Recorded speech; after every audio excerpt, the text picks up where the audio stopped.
nama saya Usep Gilang Arif Saputra. Hai, nama saya Lilis Widarti. Hai, nama saya Dede Kurniasi. Kami dari kelompok 8 ingin menjelaskan tentang motivasi. Menurut Khair Japid, kebutuhan manusia secara garis besar dibedakan menjadi dua, yaitu kebutuhan fisik pokok dan kebutuhan sosial psikologi. Motivasi pada dasarnya adalah dorongan dalam diri manusia yang menyebabkan manusia melakukan suatu tindakan tertentu. Sedangkan menurut Wakili dan Yuki, motivasi kerja adalah suatu yang menimbulkan semangat atau dorongan kerja, disebut juga dorongan semangat kerja. Kuat dan lemahnya motivasi kerja seseorang ikut menentukan besar kecilnya prestasi orang tersebut. Motivasi kerja adalah suatu yang menimbulkan semangat atau dorongan kerja. Oleh sebab itu, motivasi kerja di dalam juga disebut pendorong semangat kerja. Motivasi kerja menunjukkan pada kondisi-kondisi di dalam dan di luar individu yang menyebabkan adanya keragaman dan intensitas, kualitas, arah, dan lamanya perilaku kerja. Ciri motivasi kerja adalah motivasi dapat besar dari dalam maupun luar individu. Motivasi dapat menimbulkan perilaku pekerja. Motivasi dapat menentukan bentuk, tujuan, intensitas, dan lamanya perilaku pekerja. Uraian proses timbulnya motivasi pada diri seseorang.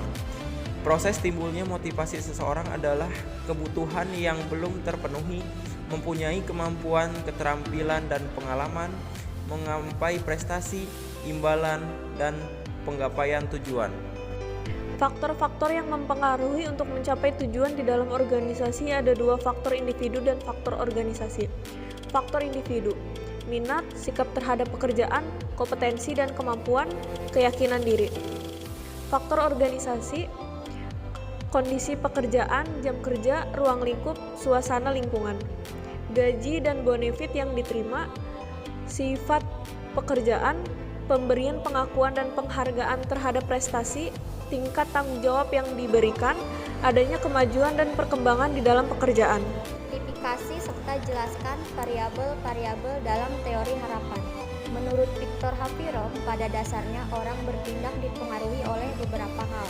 Faktor harapan seperti seberapa besar orang menginginkan imbalan valensi, kemungkinan bahwa upaya yang dilakukan akan menghasilkan prestasi harapan, perkiraan bahwa prestasi itu akan menghasilkan perolehan imbalan instrumentalis.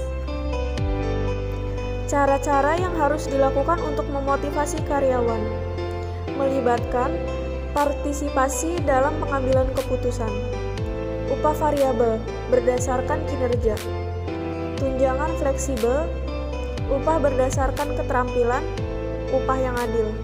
Kumpulan motivasi pada diri seorang bersumber dari dalam diri. Motivasi internal, yaitu motivasi yang berfungsinya tidak perlu dirangsang dari luar, karena memang dalam diri individu tersebut sudah ada dorongan untuk melakukan tindakan dan dari luar diri seorang. Motivasi eksternal, yaitu motivasi yang berfungsinya karena disebabkan oleh adanya faktor pendorong dari luar diri